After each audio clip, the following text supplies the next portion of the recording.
Okay, we're being asked to find the area between these two curves. We have this cubic polynomial given in pink, and we have this line given in orange. I want to point out first things first is that while we usually do the integral of top minus bottom to find any area between two curves, that's not going to work out so well here, given that the top function for this left half of the graph is the line, whereas the bottom part is the curve. That changes across what seems to be x equals 0 here, where the curve is on top and the line's on the bottom. So that's going to have to guide what we end up doing for the second part of this question. But the first thing we need to do is figure out the bounds. We need to figure out what values of x do these two curves intersect. So I'm going to go ahead and set 1 plus x minus x squared minus x cubed, that's a minus, equal to 1 minus x.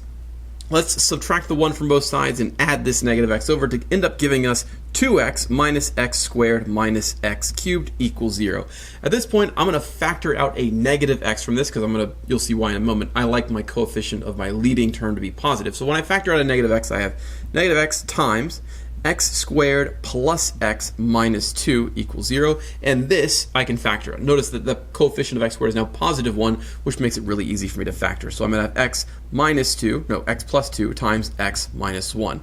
So the values of x that cause this to be 0 are x equals 0, that's right there. We have x equals negative 2, that's over here, that x value, and then we have x equals 1, and that's this x value. Okay, so we've found out the bounds. Now we need to figure out what the integral setup's going to be. Well, we can do, like I said, top minus bottom, and the problem with that is that it switches from whatever function's on top switches as we go from left to right.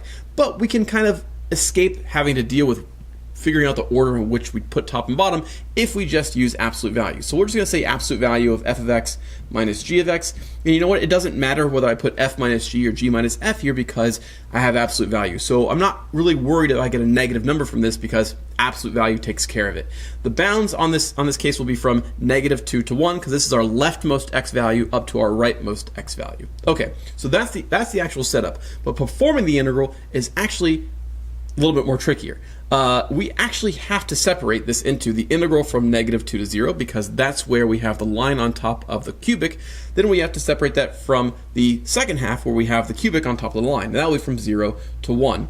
It really doesn't matter the order that you do f minus g, or you could do line minus curve and curve minus line. It won't matter too much if you make sure that your result is positive. But just to be safe, I'm going to put the line first in this integral because that's the integral on the left, and I'm going to put the cubic first when I do this integral because I see that this curve is on top. Okay, so I'm going to have 1 minus x minus quantity 1 plus x minus x squared minus x cubed dx plus, now I'm going to flip it around. I'm going to have 1 plus x minus x squared minus x cubed minus quantity 1 minus x dx.